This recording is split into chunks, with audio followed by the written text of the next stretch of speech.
This is 2 News Live.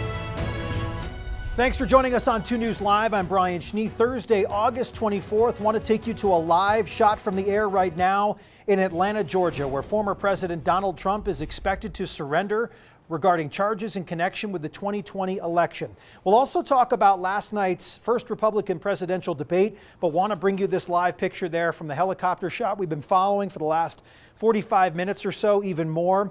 The president, or former president, took off from his aircraft here at Hartsfield-Jackson International Airport, where he landed after about an hour, 40-minute flight from Newark International Airport earlier this afternoon. Again, it's 7:30 local time there on the East Coast, so here at 5:30 for us, this is a live look at former President Trump's motorcade, very, very substantial motorcade, mind you. I don't know, maybe 24 vehicles were in this, of course, with motorcycles leading the charge.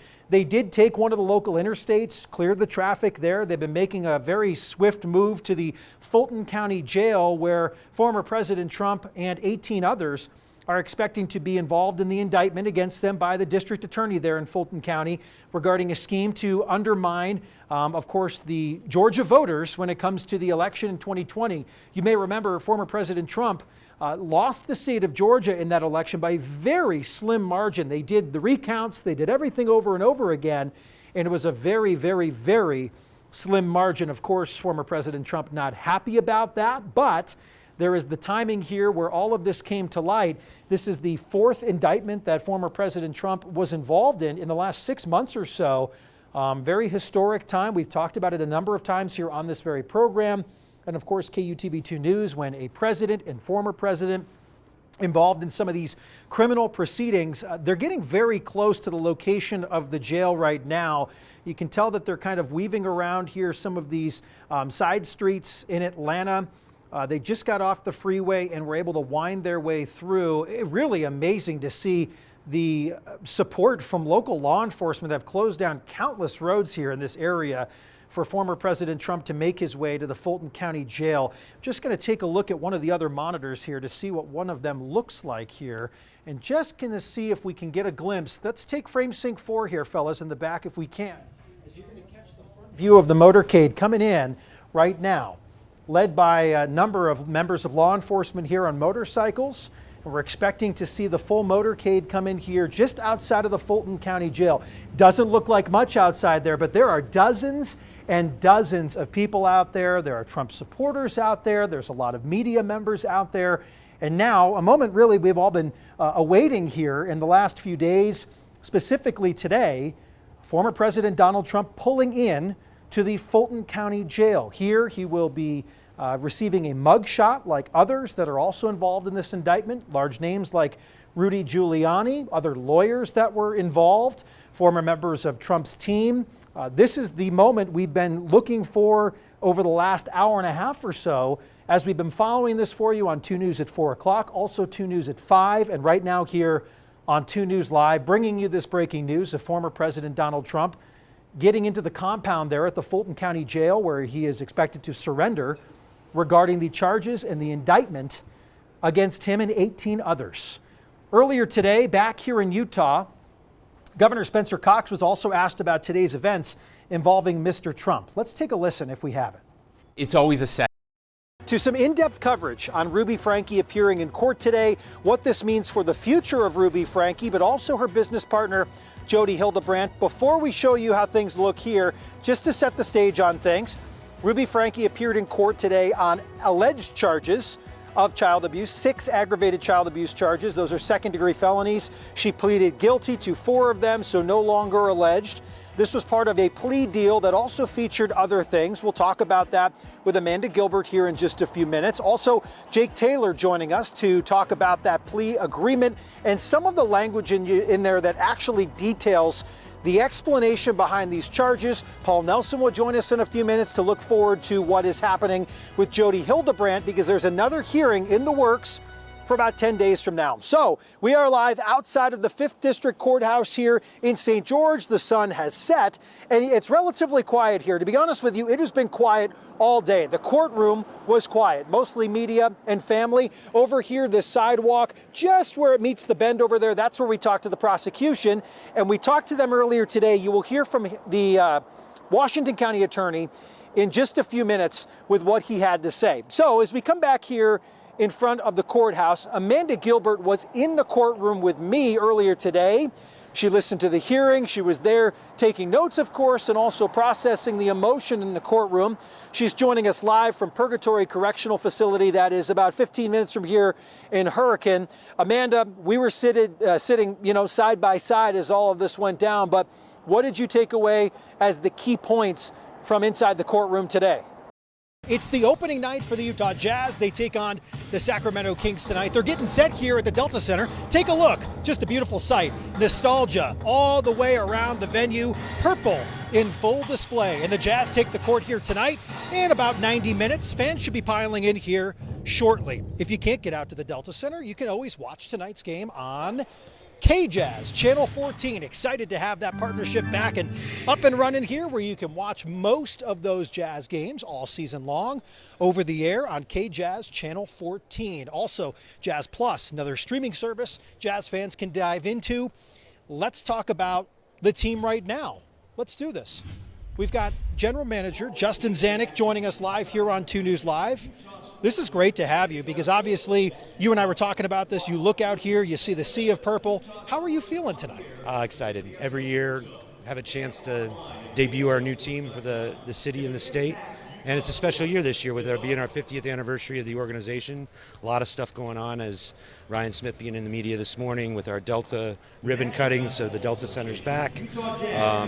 So excited for the state of Utah to be able to watch every game on KJazz with our new media deal. It's a huge thing, so that now every single person in the state can watch our games. And this is a community investment. It's a community team, and we're excited to show it off. The guys are super hyped to start playing, and we're ready to get started. You mentioned the new team. You guys used the draft just so well and made some really awesome acquisitions within the NBA draft. How are you feeling about this team? Obviously relatively young. You've got a young head coach. Things have changed over the last few years. What's the focus with this group? The focus on this is just a journey of development for our guys. We have a very young team, as you said, but we have some good veterans. They're in the prime of their career that'll help lead these young guys to continue their development. Throughout the year, you're going to see that. So it'll be a journey. The couple things that I can guarantee you that Coach Hardy will do is we're going to play really hard every night, and we're going to try to play the right way. Justin Zanuck, General Manager of the Utah Jazz, thank you so much for stopping by night one. It's great to talk to you about this team. Appreciate you. Thank you so much. All right, so the Jazz take on the Kings here. Can we see anyone piling in real quick? You've got some people coming down. There are some folks even on this side, Tim, up above you here. You got a few fans coming in here. Let's talk about the fans. They've got a cool purple t-shirt. It's right here, actually. You see it here?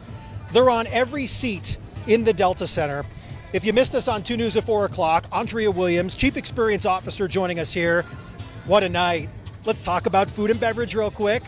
What can people get if they come to the concourse, upper level, main level?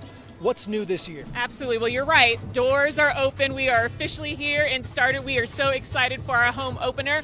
But yeah, we've added 5 new culinary partners to our rollout here at the Delta Center, which we've got about 30 restaurants. 20 are local to this area. And so if you come here and you're familiar with the cuisine in downtown Salt Lake and surrounding areas, you're going to find something that you love in our building tonight. Really quickly, the Sea of Purple. We talked about it on 2 News at 4 o'clock. You're repping the purple. You're ready to go. How does this make you feel to be able to roll this out for the casual or diehard basketball fan to come to Game 1 here at the Delta Center and be gifted with a shirt? And it's a great shirt. Absolutely. Well, it's a throwback, and the reason why is we are celebrating our 50th anniversary. So you're coming in, you're going to be able to experience a little bit of what your history told you about Jazz basketball. So we're all into purple right now, and that is why you see the Sea of Purple in our arena this evening, and it's going to be a great year of just celebrating 50 years of Utah Jazz basketball. Look around. How are you feeling seeing this?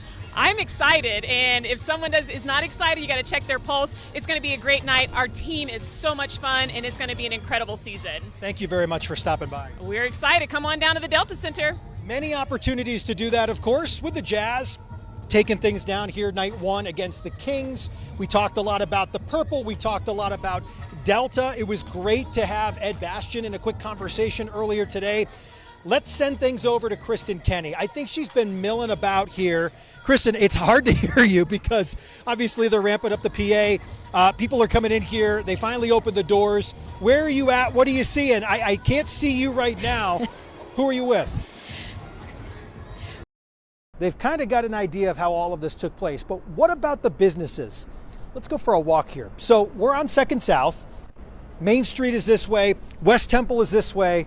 The UPS store that has been so busy today with people pulling on this door handle has this note on the door. It reads, "We are closed today due to the police activity on 2nd South. Apologies for any inconvenience." The UPS store is not alone. I undid the jacket here because we're going to go for a walk, okay? So we're going to make sure Gabe is good with cars. No cars here. Come on over to Siegfried's Deli, right? This is a spot where they're open till 6 o'clock. They're a popular downtown location for people to grab lunch, right? Maybe that pre-dinner snack, maybe even that early dinner.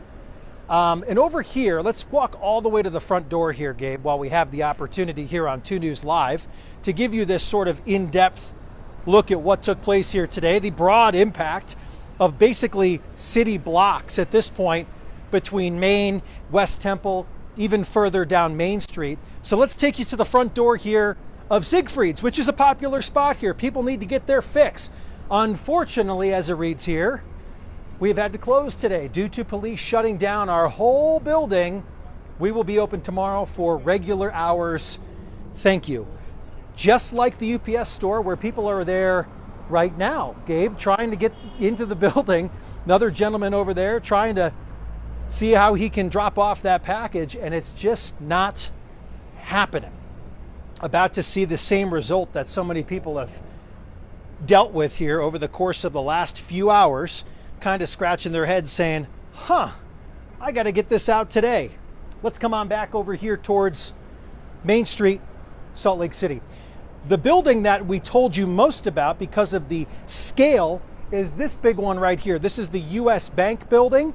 That's the building that Jake Taylor spoke to a couple people at, along with a number of other people here downtown. Jake Taylor joining us live now here on 2 News Live. Jake, what did people tell you about this whole situation today? Whether they were working, whether they were downtown, just trying to make it through the day, but forced to evacuate.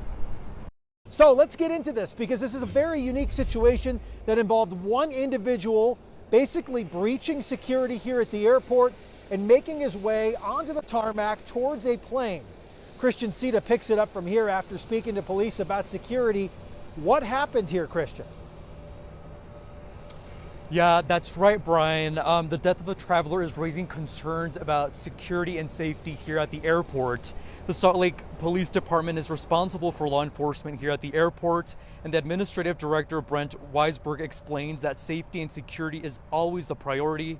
According to the investigation so far, the Salt Lake PD says everything worked as it should have in the case.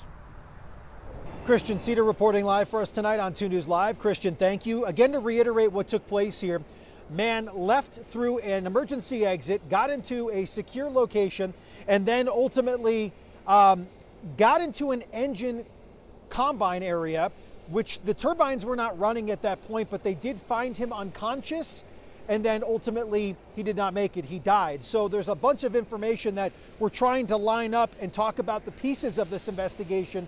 Police talked about that a little bit today.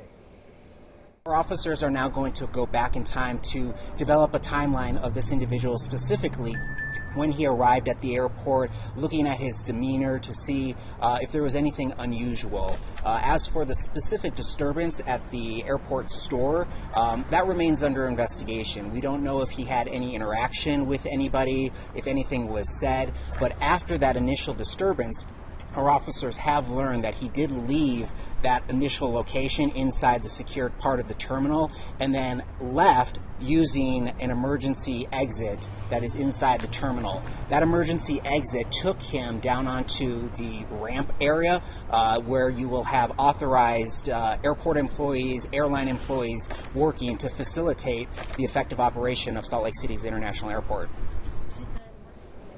That man identified Kyler Effinger, 30 years old, last known to be a resident of Park City. It is believed that he did move, though. We were doing some digging into his current situation, believed he may have lived in Idaho. He was a ticketed passenger and was supposed to be on board a flight to Denver when all of this went down.